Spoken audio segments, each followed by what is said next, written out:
Kaibigan, so coming from Billy Jack himself, ang laban niya daw with Melbs De Leon ay tuloy-tuloy na May 29. Pili, ano masabi mo na kumpirmado na yung laban? Ayun, maraming salamat sa pagkakataon at excited na talaga ako makipagsapakan sa iyo, Melbs De Leon, no? So May 29, suntukan na to ha. Wala nang urungan to. So sana gumaling ka at kumain ka na mabuti para hindi mangatog yung tuhod mo. Ayun.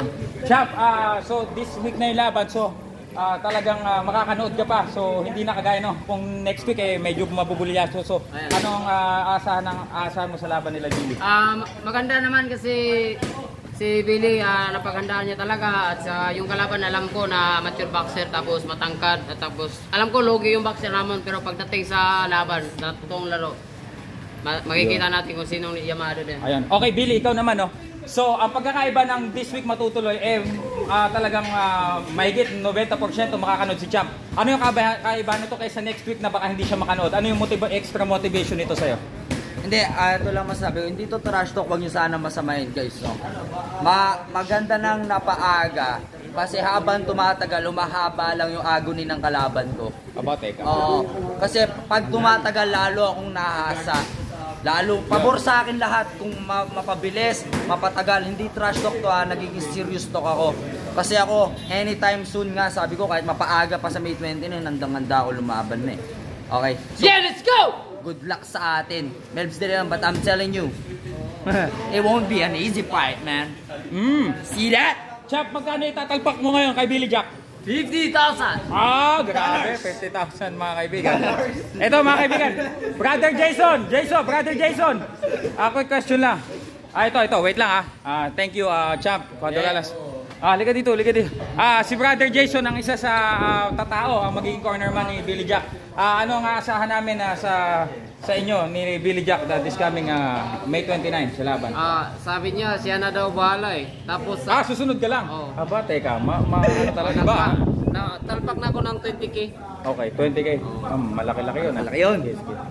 Okay. Sige, isa pang tatao, mga kaibigan. Nakunin natin si David. Doon tayo. Ayan, sila magiging Okay, so, cornerman ko. wag nyo na sabihin yung strategy, no? Ano na lang aasahan ng tao? Ang asahan ng tao, sana mag-negative kami Brother Jason sa swab test. Ayun. Oo. Ang lalim. Talagang makakatulong sa laban niya, mga kaibigan. Kapatid mo yun? Basta tumalpa kayo kay Billy, ipusta nyo na pati nanay, pati mga asawa nyo, ipusta nyo na. Secure. Secure yan. Secure Yamado. Si Champ din, tataya, pero kay Melbs De Leon. Kumusta? Of course, fight week, Billy. Kumusta ang kondisyon ng pangangatawan mo ngayon? Ang dami nagsasabi, yung mga nakakanood sa video natin, na ikaw ay, yung binago ng galaw mo ay talagang pambihira. Talagang super improve ka na ngayon. Kumusta ang pakiramdam mo? Kumusta ang kondisyon ng katawan mo? All goods. Kumbaga, ang gusto ko na lang talaga, tumapak agad sa boxing match. Yung pure excitement na nararamdaman ko. When it comes to my condition, 100% condition tayo ang katawan natin. Wala tayong nararamdaman kung ano naman masakit sa kasukasuan. Okay, all goods. So ngayon ay pababa na yung training mo, relax ka na lang ngayon? Oo.